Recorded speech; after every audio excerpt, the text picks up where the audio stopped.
Okay. Jenna. Yes. Jenna, get rid of that now. Jenna. Okay, ladies and gentlemen, Jenna, let me see your pen. and boys and girls, Jenna. this is my favorite unit in physics. And before I go any further, on the little demonstrators with the syringes, you can play with them. Just don't push on both sides because they will give you a shower if you push on both sides. But they are a lot of fun. I left them out there, so we're going to talk about hydrox a little bit later. This is my favorite unit in physics, and it's probably going to be my son's favorites too, because they love splashing with water. They love putting water everywhere. And it's just, it's one of those cool things. Playing with water is a lot of fun. So today we're going to talk about fluids and pressure. So I'm going to start my demonstration with one you've probably seen in chemistry, especially if you had me, if you had other teachers, who knows. You might have even seen it on TV, Mythbusters and so on. So I'm going to get up some fire here. And natural gas burns. That's the whole demonstration. Okay, so I put some water in this A&W root beer can provided by Caleb Chamo. Yeah. And what's in the can right now? Water and air. Water and air. And I'm going to heat it up. So there's two primary things we're talking about with fluids, gases and liquids. Can you see liquids? Yeah, pretty easy. How can you see liquids? Why do you see them? I don't know, Mr. Byers, we haven't got to optics yet. We can see things because light reflects off them. They bounce off of things. Can you see? Ah, you hear the boiling? Okay. Can you see the steam coming out the top? No, you can't see steam. Because steam is a gas. And gas molecules are simply too far away for us to see. To my knowledge, and I don't know everything, to my knowledge, there are no gases you can actually see. Maybe bromine vapor, maybe, because the molecules are big enough. But for the most part, you can't see gas molecules. They're too far away. So we need to have a name for this. What's going on is the liquid is evaporating, turning to steam, but then when it gets cool again, it's re-solidifying. So do you want to have a name for this? Cloud. Cloud. Okay, so cloud. So right now, cloud is what happens when the water vapor, the steam that you can't see, recondenses into tiny droplets that you can see. Okay, so right now, what's inside the can? Water in what form? Steam. Yeah, and a little liquid, mostly steam. Are you ready? Wow. What crushed the can? Air pressure. How do you know? I didn't see anything. I remember from last year. Crush. Okay. So let's walk through it again. And now we're going to talk in terms of pressure. So what's the pressure on my ears right now? Yeah, you don't have to come up with the numbers. Say atmosphere, okay? Atmospheric pressure. So what's the pressure inside the can right now? Atmosphere. Okay. So there's atmosphere around the can. There's atmosphere in the can. How do I know there's atmosphere in the can? It's got a hole. Okay. There's too much water anyway. So what's the pressure inside the can right now? Atmosphere. What's the pressure outside? Atmosphere. Okay, I'm going to heat it up. I can feel it boil. Pretty soon we're going to see the cloud. There's the cloud. What's the pressure inside the can right now? Is it higher than atmosphere? Is it atmosphere? Well, it's still got a hole in it. So it's still atmosphere. Ready? DJ, ready? Okay. So let's do this in slow motion. Pretend it's inflated. What's the atmosphere pressure inside, DJ? Is it? Yeah.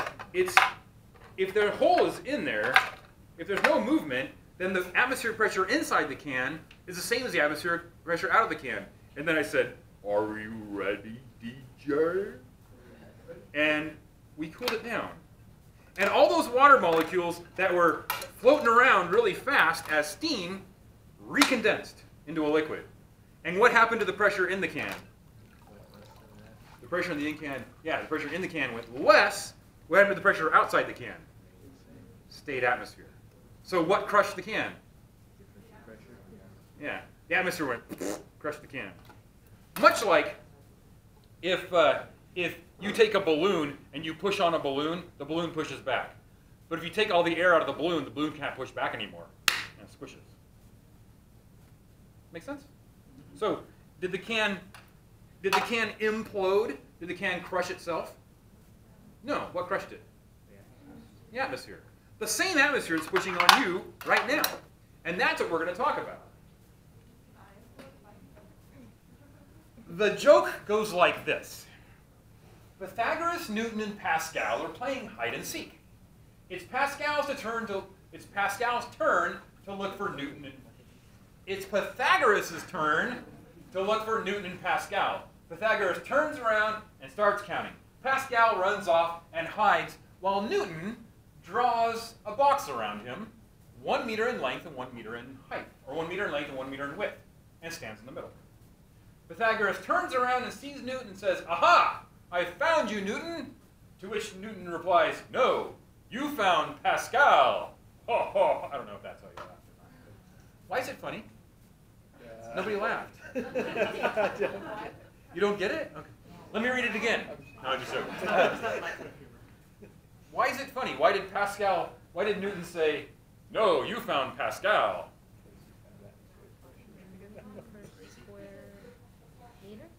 Yeah. Because a Pascal is a unit of pressure. A Pascal is a unit of pressure equal to 1 Newton of force in 1 square meter. So 1 Newton per square meter. I see eye rolling. Yeah. Aha! Now you're like, when you're on the bus on the way home, you start laughing. That's why you finally got it on the bus. No, that's why I wake up in the middle of the night laughing my You're like, head off. My parents feel really concerned about my mental health. I figured it out. So the Pascal is the standard unit. The Pascal is the standard unit of pressure that we use in physics. It's really small. It's the weight of 100 grams, which is just 1 Newton, 100 grams, in distributed over 1 square meter. How big is a square meter? About that big by that big is a square meter. And the weight of this thing is about 1 Newton. Not very much. However, atmospheric pressure is a lot. Atmospheric pressure, does anyone know what the pressure is in atmospheric pressure? Pascals? Yeah, I remember from chemistry. Okay, so yeah, about 101,000 pascals. Okay. Sometimes it's also called 101 kPa, kilopascals. So atmospheric pressure is 100,000 pascals, which is a lot of pascals. 1 Newton in a square meter is not very much. 100,000 newtons in a square meter is a lot. If you'd like to simulate how much atmospheric pressure is, you can take our 1 kilogram mass, which conveniently has a 1.8 square centimeter area, and you can place that on your pinky. So imagine a little bit more of that. That's how much more atmospheric pressure would be. So this is actually about 2/3 of an atmospheric pressure. It's a lot. Like, that's a lot of pressure. Because 1 Newton over a squared centimeter is about the same as 10 newtons in a square centimeter is about the same as 1 Newton in a square meter atmospheric pressure. I mean, 100,000 newtons in a square centimeter, 1 atmosphere. Pretty neat. How else can you simulate another unit of pressure, another atmosphere of pressure? How do you increase the pressure? How do How do you encounter increased pressure? Encounter increased pressure.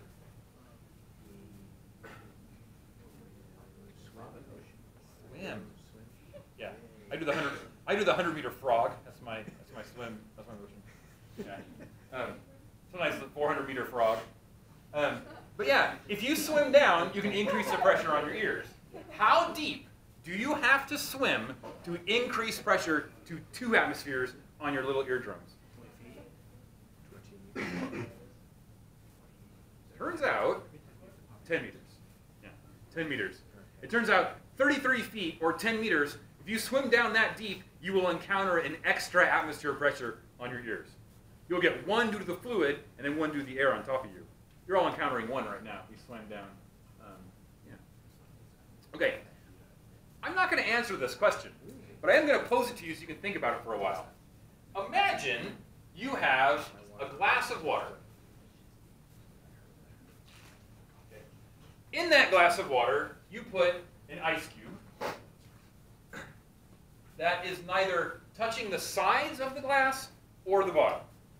So you got your ice cube sitting in there in your glass of water, and then you seal your glass, make it completely airtight, and you're going to allow the ice in the glass to melt. You're going to mark the water line of the glass right there. And the question I have for you, and the question I'm not going to answer until later on this week, is if you were to mark the water line, seal the glass, and allow the ice to melt, would the water line rise, fall, or remain the same? And again, I'm not going to answer it right now. Just something to think about. If you put the ice in the glass, mark the water line, realize a little bit of the ice is above the surface, like this is ice, and you mark the water line, sealed it so there was no evaporation, would the water line, after it melts, decrease, increase, or remain the same? Something to think about. Okay, questions before we get into it? Yeah. All right. No questions? Okay. Liquids versus solids. And when we're talking about fluids, we're talking about both liquids and solids, but you need to realize there are some differences. If you were to emulate a state of matter, if you were a state of matter and you're all molecules, what state of matter are you emulating right now? Solid? Okay. Pretty good, because you're all fixed in position. You're all moving around a little bit. Except for a few of you, you're like, I'm asleep with my eyes open. But most of you are moving around a little bit, but you're fixed in position, so you're a solid. When the bell rings, you'll emulate what state of matter? A liquid. And if you can jump really high, you'll emulate a gas. Okay, so what's the biggest difference between a liquid and a gas? How close the particles are. And that gives us some important properties. So gases and liquids, both are fluids, because a fluid is anything that takes the shape of its container. Both exert pressure. But there are some important differences. Gesundheit. Gases can be compressed. Because the molecules are so far apart, we can force the molecules closer together. With a liquid, the molecules are as close as they're going to be. They can't be compressed, therefore they have a constant density.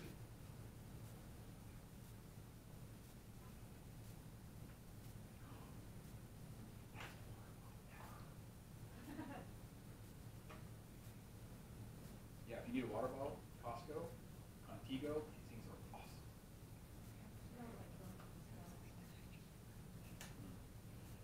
They're perfect for me and my kids because my kids like to chew on the straw. But this thing, you can't chew on the straw. And it's got this fun little like flip top, which is walkable. That's water bottle.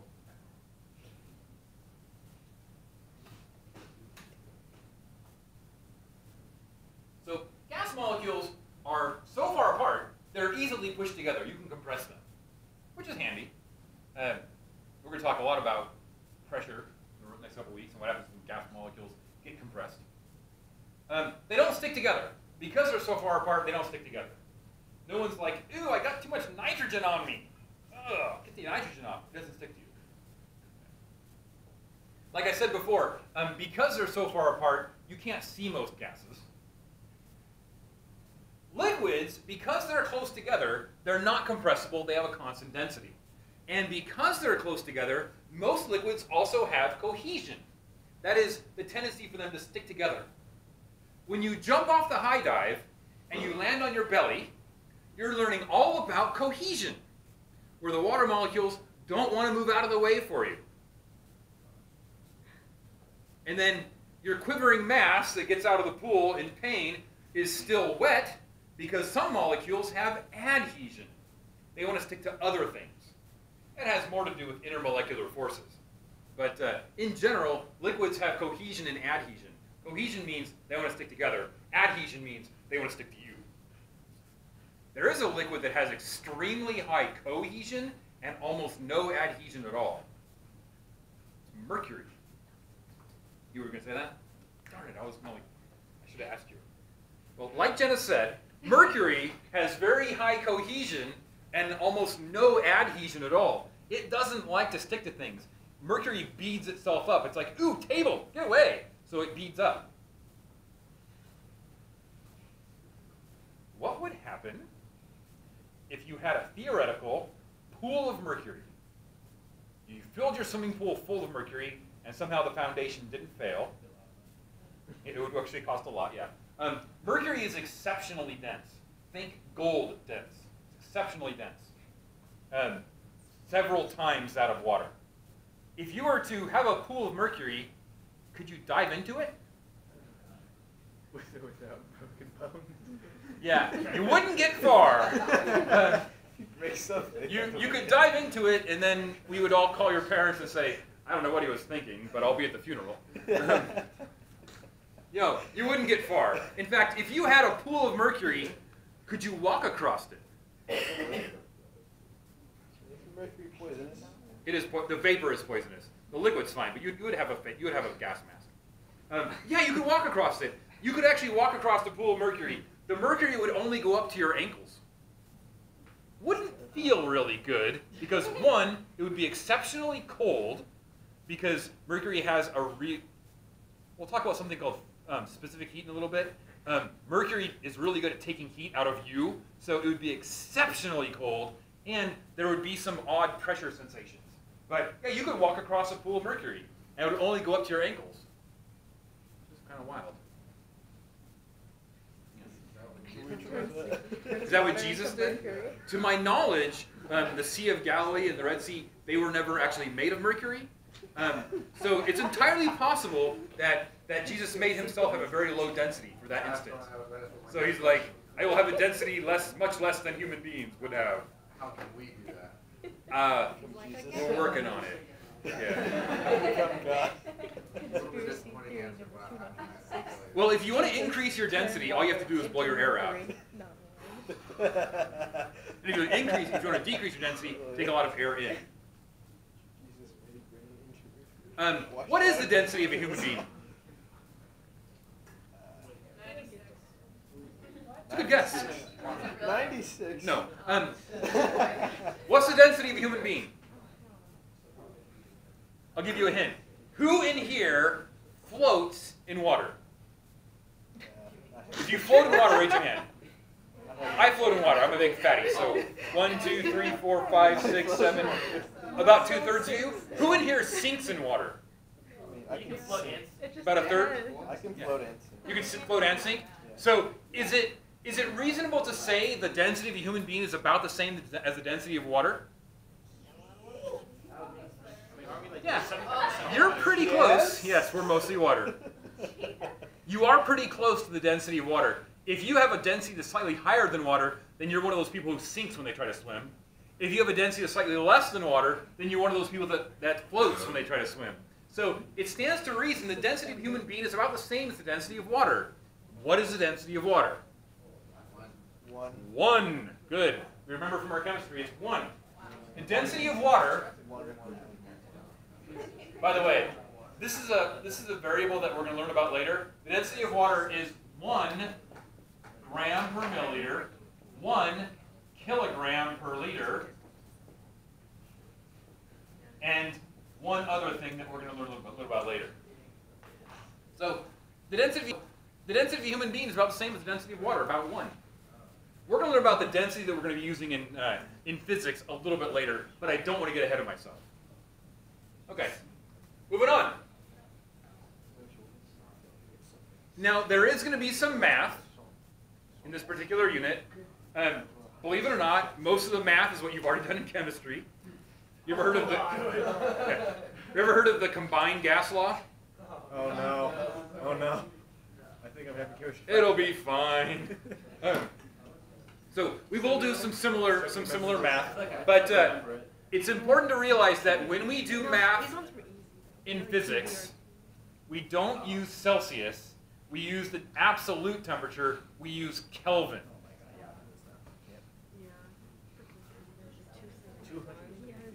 So Celsius converted to, how do we convert Celsius to Kelvin?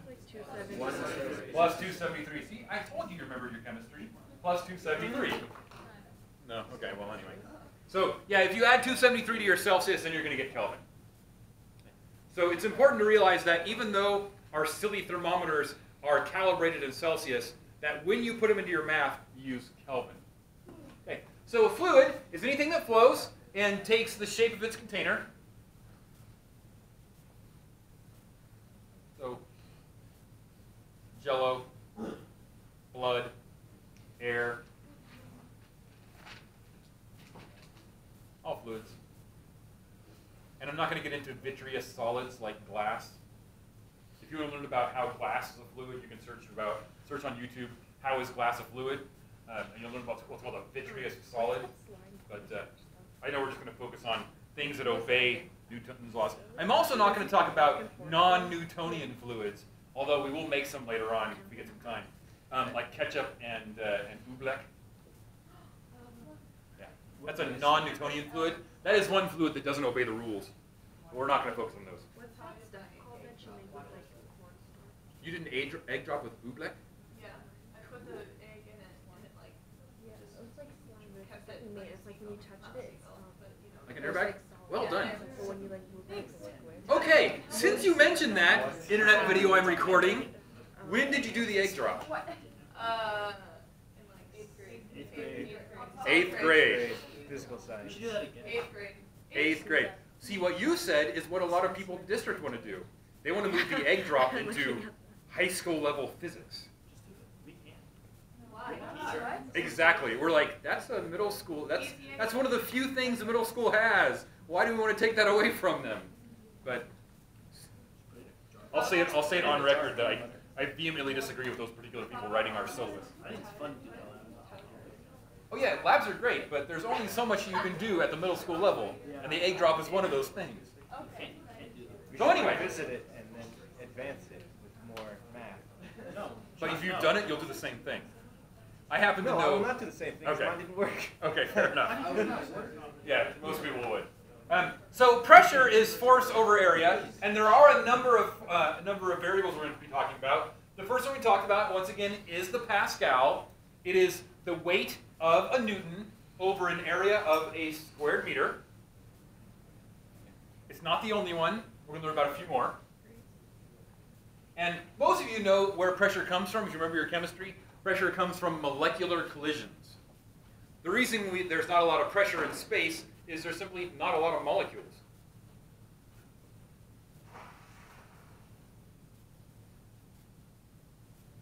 And fun thing about pressure is you can cause a chain reaction of moving pressures, just like you can push on one end of a train, causing the front of the train to go, or you can pull on one end of the rope, causing the other end of the rope to come with you.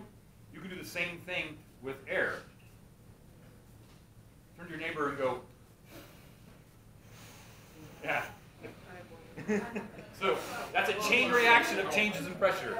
You're changing the pressure in front of your mouth, that's changing the pressure beyond, and it keeps changing the pressure until it gets to the person's hair, and you're like, ew, you blew a booger on me.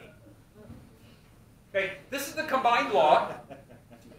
It's how we deal with pressure and temperature changes and volume changes. Combined law. Combined law has not changed since chemistry. The only difference is the units we're using.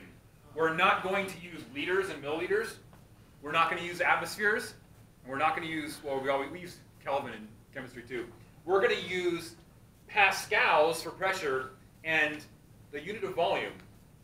What unit of volume do we use in physics? That's just standard units. Ounces. Yeah. Gallons. No. What is the unit of volume that uses the standard unit? Nope. Kilogram is the standard unit of mass, but what's the standard unit of volume? I'll give you a hint. It's the standard unit of length times the standard unit of width times the standard unit of height. Cubic meter, right. So in physics, we use the cubic meter.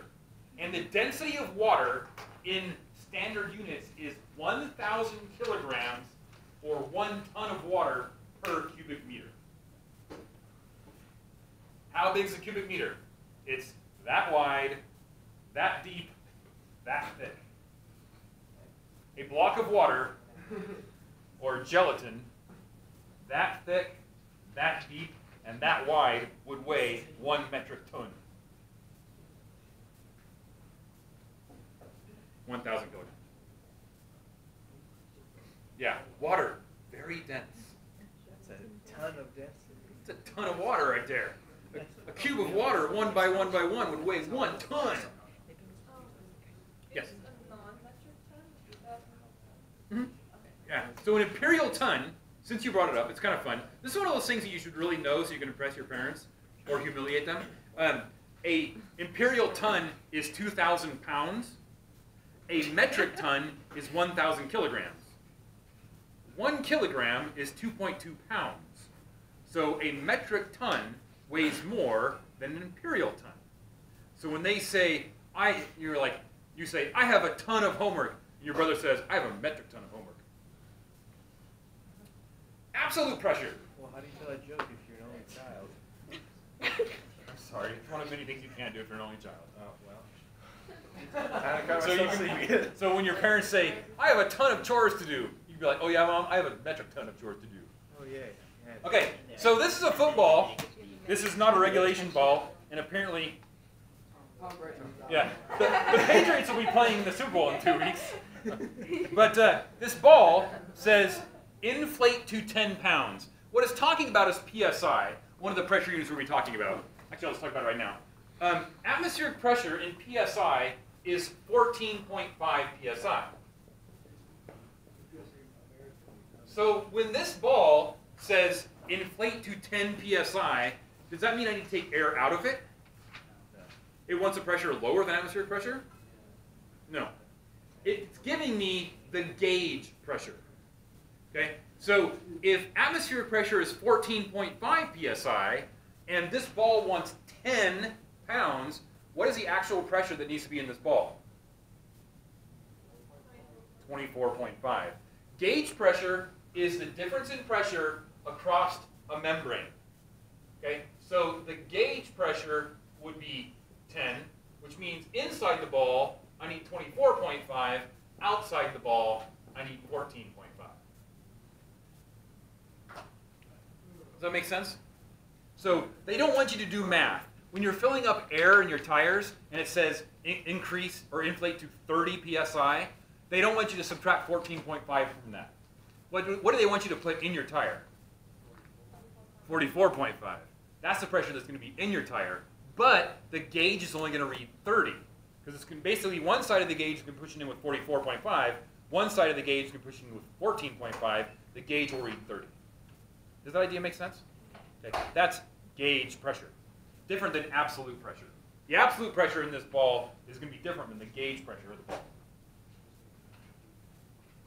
So the Pascal value, what unit idea, it's the same thing as the PSI? No. A PSI is an imperial unit. A Pascal is a standard unit. A Pascal is a standard 1 Newton on a standard square meter. The PSI is just whatever ruler farted that day. That's the pressure it created. I don't know. Imperial units don't make any sense. Okay, other pressure units. Here we're talking about other pressure units. The atmosphere or the bar is just the atmospheric pressure when you have 22.4 liters of gas at STP. Remember STP? ATP. Okay. Okay. So that's the atmosphere, also known as the bar. Oh, 22.4. Remember that? Yeah. Yeah. There's a lot of overlap in chemistry. For now. What about the torr? The torr is the same as a millimeter of mercury, which we're going to talk about. So PSI, that's the imperial unit of pressure. You can look it up on Wikipedia and you'll find out exactly how they came up with it. I don't remember what it is. Like I said, it's whatever pressure King James created when he farted. I don't know. Maybe it was King Philip. Maybe it was King Edward. Who knows? But we still use it because nobody wants to keep writing the new things on our basketballs and baseballs and footballs. Okay, there's this carnival ride that I have never actually done. I've never even seen it in real life, but I've seen it on TV. And it's a drum. And connected to this drum is a pipe. And that pipe has a ball in it. And you get a hammer, and the hammer, it's a wooden bar with a big ball, like a log on the end. And you hit the drum, and if you hit it hard enough, the ball will rise through the pipe and hit a bell up top. You know what I'm talking about? Yeah. Never seen it in real life, but I guess it exists. So Jarrah says she's seen it, so why would she lie? We don't know. Yeah. So this is basically how a barometer works. A barometer measures pressure. And what this guy named Torricelli came up with is he had a pool of liquid mercury, that same mercury we were walking on, and he found that when you stick an evacuated vacuum glass pipe on top, the pressure will push on the liquid mercury and push it up the pipe a certain distance. So the atmosphere is the hammer, the pipe is the pipe, and the liquid mercury is the ball. Does anyone know how high the atmosphere can push a column of ridiculously dense liquid mercury? If you said 760 millimeters, you are correct.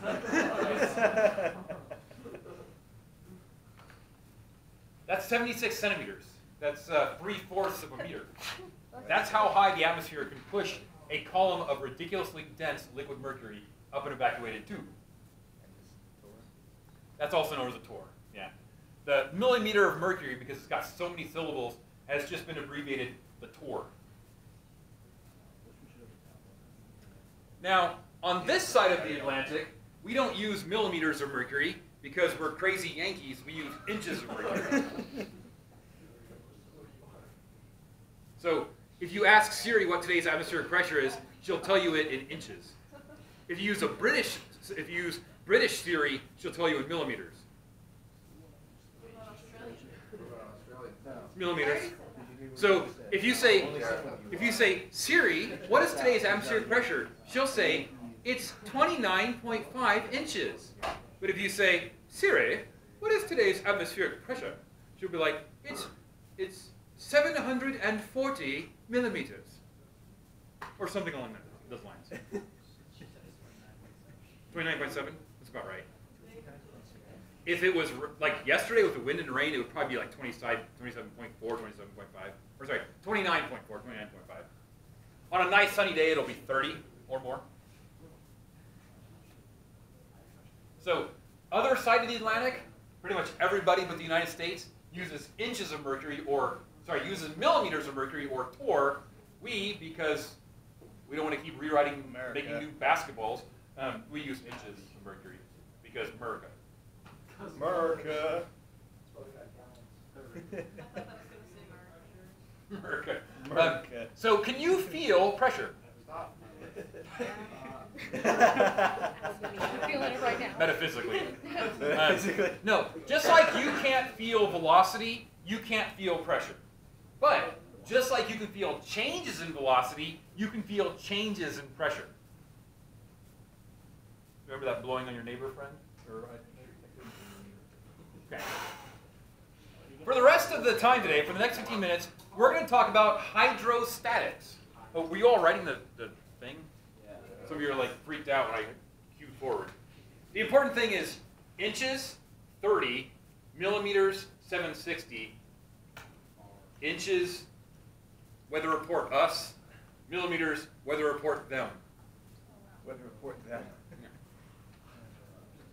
PSI, basketball, tire. Okay, hydrostatics. What does hydrostatics mean? Exactly, it means fluids not moving. That's exactly what it is. So in the study of hydrostatics, we're talking about fluids that exert pressure when they're not moving. Okay. This guy named Pascal had this crazy idea. And his idea was that if you had a sample of gas at not moving, then that sample of gas would exert uniform pressure on all surfaces it contacts. Which is why a soap bubble is what shape? A sphere. Yeah.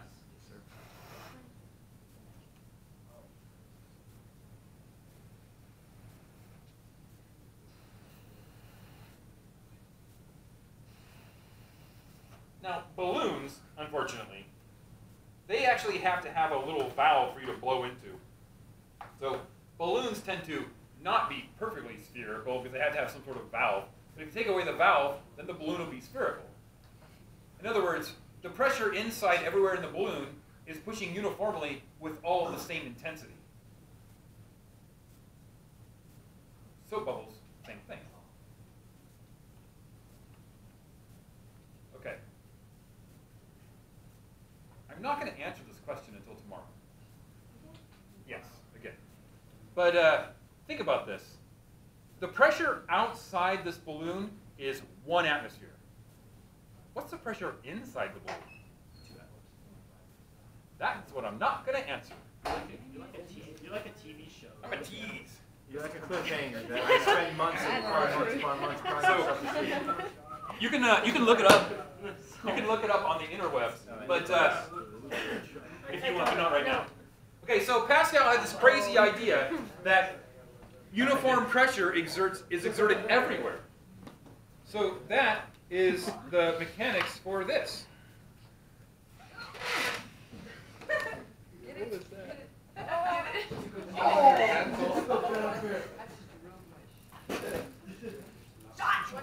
What? What? Oh, wait, no. That's a lot of rage. I got that. Okay, have you ever seen these before? Yeah. This is my boomstick. I'm gonna hit you right now. I'm gonna kill you. Oh, yeah, Wow. soccer. This is my boomstick, and this is my boomstick. Now, boomsticks are pretty cool in that they don't have like a little valve like you have on a pool toy. All they have is 2 little pieces of plastic. That's all they do. Yet, when I squeeze them, they don't pop. Why not? It's magic, exactly. So they're magical. I actually have one of these cut, and you can actually see the 2 little pieces of plastic inside, which I'm going to call the valve. Okay. You can see the 2 little pieces of plastic inside right here. And when I put a straw through the pieces of plastic, it goes right through, like so. If you were to draw this, this is what you would see. So we draw the boomstick. There we go. So this is the end of the boomstick. It's a what? Yeah. Yeah, it's a boomstick. So now, if this part, if these two little flaps inside the boomstick were not there, and there was an increase in pressure, then what would happen? The air would leak out, right? But since, guys, can we put the balloon down, please? I'm trying to make a joke here. Okay. So, but if we increase the pressure by squeezing on it, something really profound happens, which is why these are like the coolest inventions.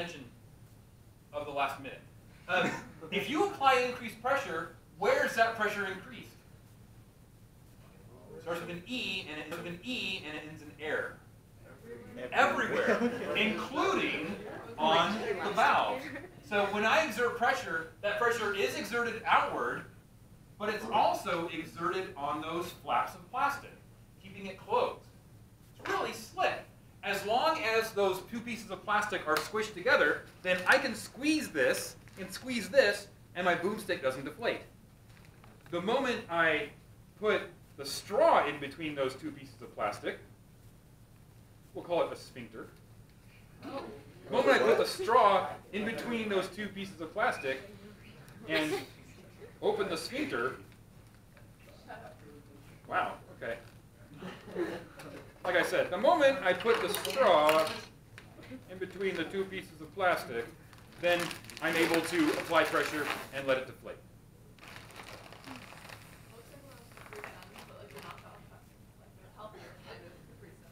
I can tell you a story about caprisuns later, if we get time. Yeah. I want to have Capri Sun.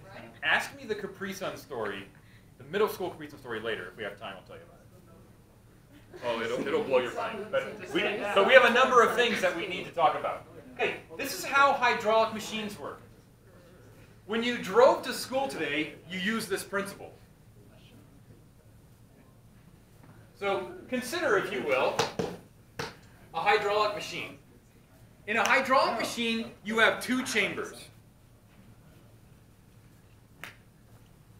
We'll call this chamber A1, and we'll call this chamber A2. Because we're talking about the areas of the chambers. And this is why I have those syringes all around the room. So the really profound one is the yellow one. And there's one with a really long tube. Who has one with a really long? Oh, is it leaking? Yeah, oh. Yeah, the lawyer locks are kind of tough. Lawyer locks. They bind you in the contract. Not L-A-Y lawyer. The medical locks. So, okay, cool. So Kevin's going to hold on to one end of that. I'm going to snake this up to xylene. Hold on to one end. I'm going to send this up to xylene. Now the important thing is you can't press on both ends of the syringes. Oh, there's even a lock. Or there's even a knot. Okay. So you guys just decide who's going to press on one. So, oh, it looks like, yeah. So, Xylene, hold yours up. Kevin, press on yours.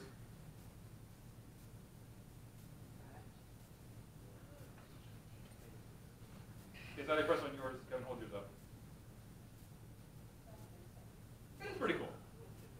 The yellow one is really profound. Who has the yellow one? Oh, the yellow one's back. So Leaf and Brayden have the yellow one. So Leaf, hold yours up, and Brayden holds.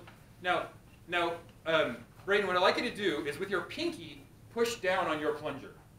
Just with your pinky. Whenever you're ready.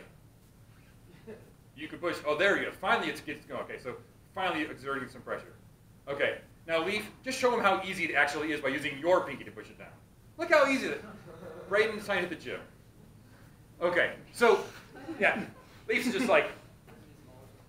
So this is how hydraulics work. When Leaf applied a pressure to his cylinder, that change in pressure was undiminished applied to A2, to Brayden's cylinder. But they were of different sizes. Did the pressure change differ? Did the pressure change differ?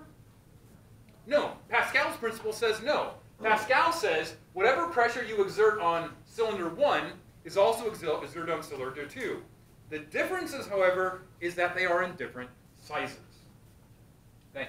So the pressure in cylinder 1, or the change in pressure in cylinder 1, is the same as the pressure in cylinder 2, or the change in pressure in cylinder 2. But the forces are different. The forces are different because the areas are different.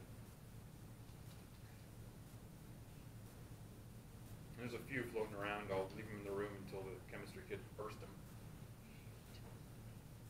Or someone comes in.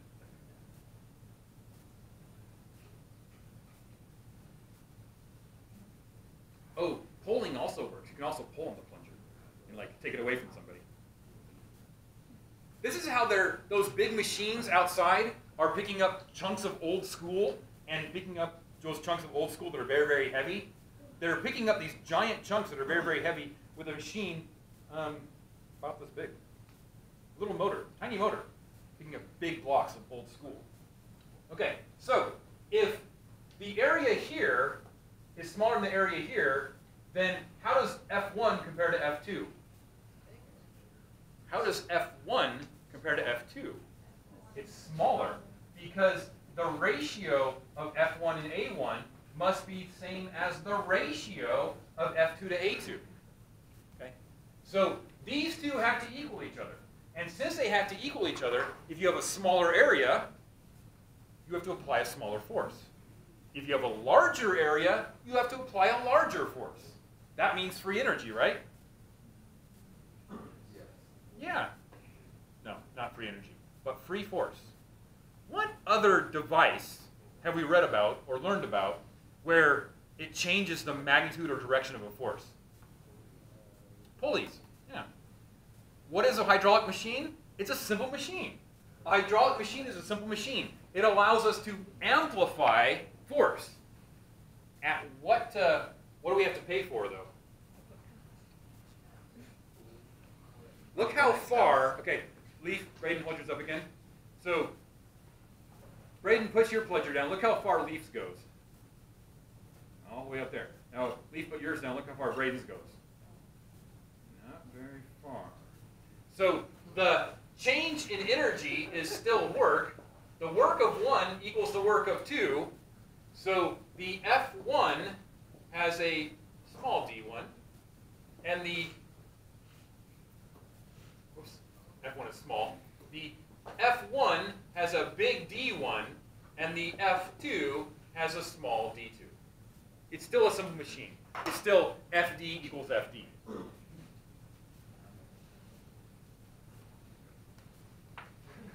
So how do you get mechanical advantage out of a hydraulic system? Use different size cylinders. The cylinder that pumps the fluid in at the motor is very small. The cylinder that works at the scooper to pick up the big chunks of old school is very big. Okay. Pitfall. This is a pitfall. How does doubling the area change force? If this has twice the area, how does the force change? Pay attention, listen. If cylinder 2 has twice the area that cylinder 1 does, then the force is how much bigger? Twice as much. However, if cylinder 2 has twice the radius of cylinder 1, how does the force change? It's 4 times. Remember, area is pi r squared. I'm going to show you something called Bernoulli's continuity a little bit later, tomorrow. But realize that if you get a test question where it doubles the radius, then the force is 4 times bigger. If you get a test question where the radius is tripled, then the force will be how much bigger? 9 times bigger. Okay, triple squared. Does that idea make sense? So I did that and that. Capri-Sun story. Okay, cool. Yeah, so we're done with Pascal's principle for today. Capri-Sun story. Okay, Capri-Suns work just like this. Capri-Suns and juice boxes are really cool, and this is why. They have a box with one little hole. And what do you put into that hole? A straw. So you put a straw that is open on both ends. And then you put your juice box on the floor. And you jump. Oh, no. And if you hit your juice box perfectly level, there will be so much force on the juice box that the straw will not have time to escape. And guess what happens to the juice box? It explodes. We did this every day in middle school. It drove the campus monitors nuts because we'd line them up. We'd line them up and we'd get on this little wall. We'd get 4 or 5 or 6 of them, and we'd all jump on our juice boxes. And of the 4 or 5 or 6, about 80% would go off in big bang right outside of classrooms. We had a lot of fun in middle school. Next time you get a juice box, put the straw in there.